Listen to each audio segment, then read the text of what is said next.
I guess right now we're forensically working backwards with what we're seeing today, and trying to value the structure that's here, the structure that we see, and a lot of the structure that we don't see, in terms of preserving that for a restoration process. So that was why we brought in Epic scan yesterday to do a digital laser scan of the building.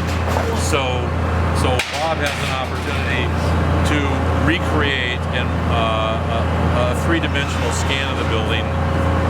We take that and start with, it's an as-built drawing that Bob will have, that we start with, and it's the basis for our construction drawings for the restoration project.